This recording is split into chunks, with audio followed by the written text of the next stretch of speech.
जय श्री महाकाल। कर्मों का चक्र बहुत पुरानी बात है। एक बार लक्ष्मी जी और सरस्वती जी में विवाद छिड़ गया। लक्ष्मी जी बोली, मेरे आशीर्वाद के आगे भला कर्मों की क्या हस्ती है। परंतु सरस्वती जी अपनी बात पर अड़ी थी कि हर एक को पिछले कर्मों का फल भोगना ही पड़ता है।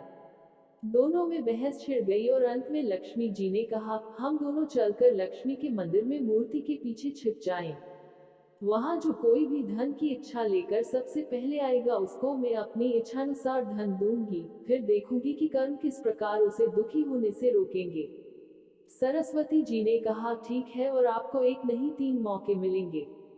दोनों मंदिर में जाकर लक्ष्मी जी की मूर्ति के पीछे छिप गई। मंदिर के पास ही अनवर नाम का एक गांव था। इसमें बलराम नामक एक लकड़हारा अत्यंत गरीबी में अपने दिन काट रहा था। उसकी पत्नी का नाम सुनीति था। उसके एक पुत्र और एक पुत्री भी थी। वह प्रतिदिन लकड़ी काटता अथवा पड़ोसियों के काम करके अपना पेट पालता था। परंतु 3 रोज से लगातार वर्षा हो रही थी, जिसके कारण वह घर से काम करने को न जा सका तथा घर से अन्न का एक दाना न ला सका। बालक भूख से व्याकुल थे और माता पिता विवश। दिन निकलते ही वर्षा रुकी और सुनीति ने कह सुनकर बलराम को काम की खोज में भेजा। बलराम ने वन में लकड़ी काटी और फूल जमा किए। फिर कुछ फूल लेकर वह लक्ष्मी जी के मंदिर की ओर चला। बलराम अत्यंत भाग्यवान था, क्योंकि वही पहला मनुष्य था जो कि उस मंदिर में सबसे पहले पहुंचा, जिसमें दोनों देवियां छिपी बैठी थी। बलराम ने मूर्ति की पूजा की, फूल चढ़ाए और धन के लिए हाथ जोड़कर प्रार्थना करने लगा। देवी लक्ष्मी ने उपयुक्त अवसर देखकर मोहरों की वर्षा कर दी। बलराम आंखें फाड़ फाड़ कर देख रहा था कि क्या ये सत्य है अथवा स्वप्न। बड़ी देर में उसे विश्वास हुआ कि देवी लक्ष्मी वास्तव में उस पर प्रसन्न हो गई हैं। मंदिर के कोने में मिट्टी की एक मटकी रखी थी। सब मोहरे उसमें भरकर आनंद से उछलता हुआ वह अपने घर पहुंचा। बाहर से ही उसने अपनी पत्नी को आवाजें देनी शुरू की कि देखो सुनीति, मैं क्या लाया हूँ।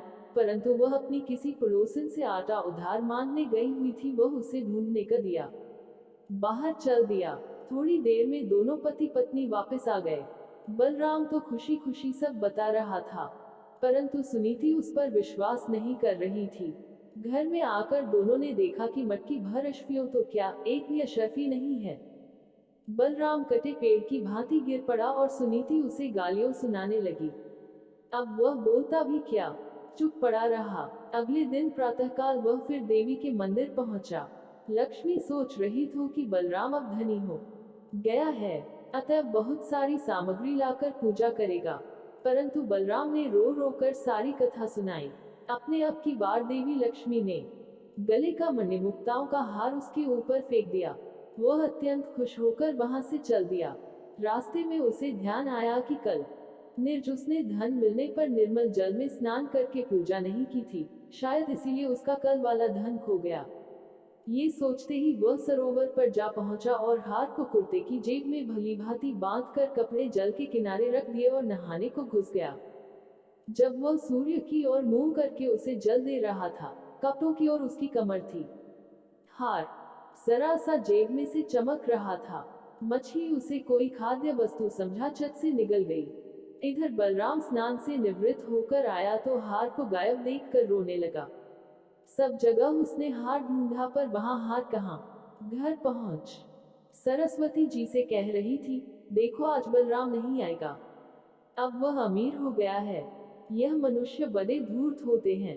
परंतु कुछ ही क्षण पश्चात बलराम रोता हुआ आ पहुंचा और आकर सब हाल सुनाने लगा। देवी लक्ष्मी देवी सरस्वती से कहने लगी, यह मनुष्य बड़ा मूर्ख मालूम होता है। सरस्वती बोली, मूर्ख नहीं है, इसके बुरे कर्मों का चक्र अभी समाप्त नहीं हुआ है। लक्ष्मी जी चिढ़कर बोली, फिर वही कर्म चक्र। अच्छा, अब की बार इसको बड़ा कीमती एक छोटा सा पत्थर दूंगी, देखे इसे कौन लेता है। ऐसा कहकर उन्होंने एक छोटा मूल्यवान पत्थर उसके आगे फेंक दिया। बलराम ने उसे तुरंत उठा लिया और आंखें फाड़ फाड़ कर देखने लगा। अब वह उसे मुट्ठी में दबाए घर की ओर भागा। उसे सुनीति के पास पहुंचने की जल्दी थी। आधे रास्ते आकर वह मुट्ठी खोलकर देखने लगा कि कहीं अमूल्य पत्थर हाथ में से गायब तो नहीं हो गया।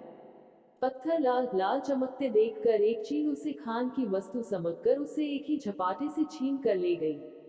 अब तो बलराम सर पीट कर रह गया। उसने घर जाकर अपनी पत्नी को कुछ न बताया और चुपचाप जाकर लेट गया। उसे ऐसा लेटा देखकर सुनीति का हृदय भर गया तथा वह उसे खोए हुए धन के लिए सांत्वना देने लगी।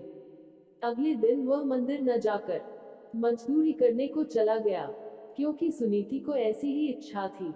उधर मंदिर में देवी लक्ष्मी कहने लगी, अब बलराम जरूर लखपति हो गया होगा, भला वह अब यहाँ क्यों आएगा। परंतु सरस्वती बोली, नहीं बहन, ऐसा नहीं हुआ।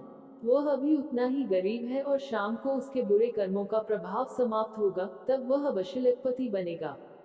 शाम को बलराम को 8 आने मिले। उससे वह आटा, नमक, तेल तथा मछली आदि खरीदकर घर चला। उसकी पत्नी तथा बच्चे ये सब देखकर अत्यंत प्रसन्न हुए। पत्नी ने घर में जाकर भोजन की तैयारी शुरू की और वह कुल्हाड़ी लेकर लकड़ी लेने चला। भाग्यवश यह उसी कीकर की डालों को काटने लगा जिसमें उस चील का घोंसला था तथा वह मूल्यवान पत्थर उसमें रखा था। उसको देखते ही खुशी के मारे लकड़ी और कुल्हाड़ी सब छोड़कर घर की ओर भागा। वह कहता जा रहा था, सुनीति, चोर मिल गया, चोर मिल गया। उधर सुनीति ने जब मछली काटी तो उसके पेट में से वह हार निकल पड़ा। वह उसे दिखाने को बाहर लेकर भागी। वह भी कहती जा रही थी, चोर मिल गया, चोर मिल गया। ये शोर सुनकर पड़ोस की कुबली बुढ़िया घबरा गई, क्योंकि उसी ने पहले दिन वह मोहरों से भरी हंडिया चुराई थी। वह समझी शायद उसी की चोरी पकड़ गई है और अब उसी के घर वह उसे पकड़ने आ रहे हैं। वह चुपके से उस हंडिया को उसी कोने में रखाई। घर आकर दोनों चकित रह गए, क्योंकि उनकी तीनों चीजें मिल चुकी थी। अब वह लखपति क्या करोड़पति बन गए तथा सुखपूर्वक जीवन बिताने लगे। जय श्री महाकाल।